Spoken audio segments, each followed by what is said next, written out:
we just had a wonderful conversation with these really engaging students here at Williamsville East, and I want to thank the leadership here, the principal and our superintendent, and those who allowed me to do what I've been doing all over the state for the last year and a half as we talk to young people, particularly high school students, about what they've experienced since the pandemic, number one, the isolation, how it turned their lives upside down. And these were classes that 4 years ago were just starting off, either still in middle school or starting off in high school, and it's had a profound effect on them. And we think about the confluence of that with the fact that there's been a rise in the use of social media, not social media that provides support for students and has connects them to student groups and a lot of positive effects, but how the social media companies have bombarded students with algorithms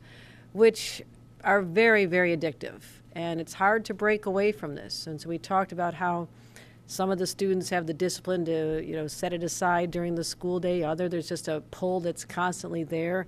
And it's something that we've been talking about, this epidemic of suffering throughout this particular age group and younger, and especially girls. And the statistics related to the number of girls who've contemplated suicide, self-poisoning among 10 to 12-year-old girls is quadrupled. Hospital admissions is way up. Major depression episodes for 12 to 17-year-olds has increased 52%.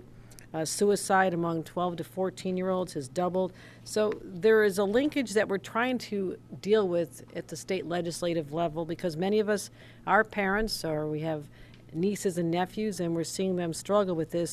So last year, I was joined with Attorney General Tish James and Senator Gunardis and Assemblymember Nili Rozic, and a lot of concerned parents and educators who talked about, is there some legislation that we can adopt to make sure that we can address this? And so I wanted to just hear from these students directly about, the positive effects, the negative effects, and what it's doing, and what they'd actually recommend for younger siblings and young people starting out.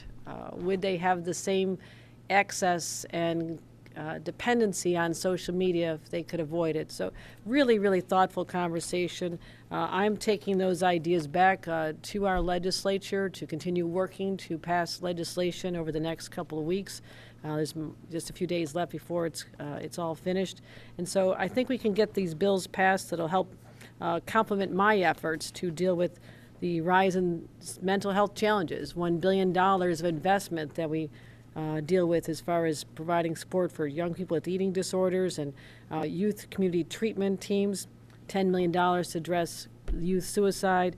We opened up 137 more school-based mental health clinics, and a lot of schools like this one do have them already. They have counselors and therapists on site ready to take care of people, but I want to make sure that we have more across the state, so any young person who's dealing with mental health challenges or depression or just anxiety has someone who can help them literally in their classroom. And that's what I, as a parent and as the governor of the state of New York, is very much focused on. So we want to work on legislation that will also control these addictive algorithms. I don't think also these social media platforms should be able to capture young people's personal information and profit off of it, which is exactly what's going on. So these are some of the issues we're working on, and looking forward to getting it over the finish line. So that's what I'll do. Matt?